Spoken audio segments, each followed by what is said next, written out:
தனிமையின் பாதையில் தகப்பனே உம் தோளில் சுமந்ததை நான் மறப்பேனோ? தனிமையின் பாதையில் தகப்பனே உம் தோளில் சுமந்ததை நான் மறப்பேனோ? ஆண்டவரும் இரட்சகருமாகிய இயேசு கிறிஸ்துவின் விலையேறப்பெற்ற நாமத்தினாலே உங்கள் யாவருக்கும் என்னுடைய அன்பின் ஸ்தோத்திரத்தை இந்த காலை பொழுதிலே நான் உங்களுக்கு தெரியப்படுத்துகிறேன். 27ஆம் சங்கீதம் 10வது வசனம் இவ்வாறாக நாம் வாசிக்கிறோம்.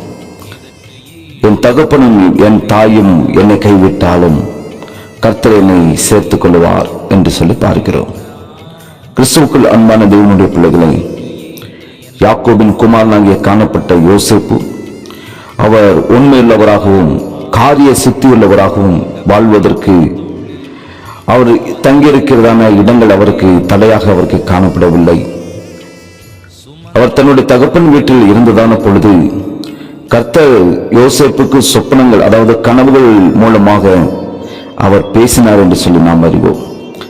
தன் சகோதரர்களால் அடிமையாக விற்கப்பட்டு எகிப்தின் அதிகாரியாகிய போத்திபாருடைய வீட்டில் வேலைக்கு அமர்த்தப்பட்ட போதும் போத்திபாருடைய வீடு யோசேப்பின் நிமித்தம் ஆசீர்வதிக்கப்பட்டது. யோசேப்பை தேற்றுவதற்கு அவருடைய தாய் அவரோடு கூட இல்லை. அவனை நேசித்த தந்தை இல்லை. கூட பிறந்தவர்கள் யாருமே யோசேப்போடு கூட இல்லை. அறிமுகமானவர்களும் யாரும் இல்லை.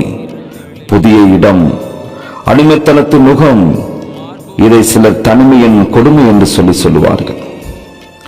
போத்திபாரின் மனைவி அவனுக்கு எதிராக பொய்யான குற்றங்களை யோசேப்பின் மேல் சுமத்தி சிறையில் அடைத்த போதும் சிறைச்சாலையை தலைவன் சிறைச்சாலையில் வைக்கப்பட்ட யாவரையும் யோசேப்பின் கையில ஒப்புவித்தார் என்று சொல்லி பார்க்கிறோம். அங்கே அவர்கள் செய்வதெல்லாவற்றையும் யோசேப்பு செய்வித்தார். அங்கிருந்து எகிப்தின் ராஜாவாகிய பார்வோனிற்கு அடுத்த நபராக யோசேப்பு உயர்த்தப்பட்ட போதும் யோசேப்பு செய்த எல்லாவற்றையும் அவர் செம்மையாக அவர் செய்தார் என்று சொல்லி பார்க்கிறோம்.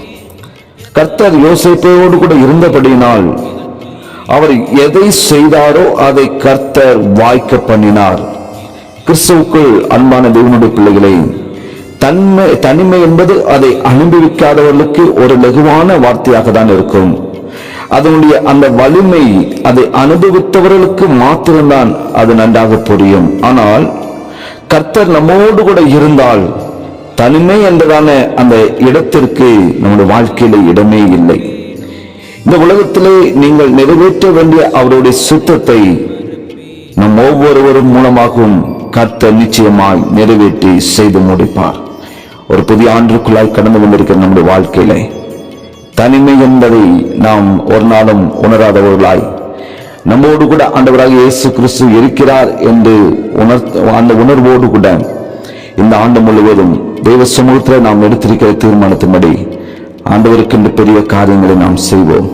கர்த்தர் நம்மோடு கூட இருக்கிறார். நம்மோடு கூட இந்த பெரிய காரியங்கள் செய்ய அவர் வல்லமையுள்ள தேவன். அவருடைய கருத்துல நம்மை அர்ப்பணித்து நாம் கணக்கு செல்வோம்.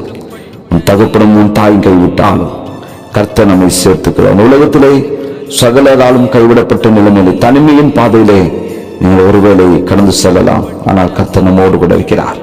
இந்த ஆண்டு முழுவதும் கர்த்தர் நம்மோடு கூட இருந்து பெரிய காரியங்களை செய்து நம்மை அதிசயங்களை காண செய்வார். செபிக்கலாமா?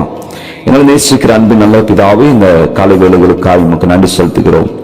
உம்முடைய வாக்கு திட்டங்களை குறித்து நாங்கள் ஒரு நாளும் சந்தேகப்படாமல் மிக விசுவாசத்தோடு கூட ஆண்டவரே உம்முடைய நேரம் மறுமுறை காத்திருக்க எங்கள் ஒவ்வொருவருக்கும் நீ கிருபை செய்வீராக. இந்த புதிய ஆண்டிலும் ஒரு விஷயம் கூட எங்களை அர்ப்பணிக்கிறோம். கர்த்தர் எங்களை பலப்படுத்தும், நன்மையினாலும் கிருபையினாலும் முடிசூட்டும், உமக்கு பெரிய காரியங்களை செய்யும். இயேசு நாமத்தில் ஜெபிக்கிற நல்ல பிதாவே, ஆமென், ஆமென். என்ன தருவேன்னா, இதற்கு ஈடு என்ன தருவேன்னா, இதற்கு ஈடு என்ன தருவேன்னா, இதற்கு ஈடு என்ன தருவேன்னா. தனிமையின் பாதையில் தகப்பனே உம் தோளில் சுமந்ததை நான் மறப்பேனோ?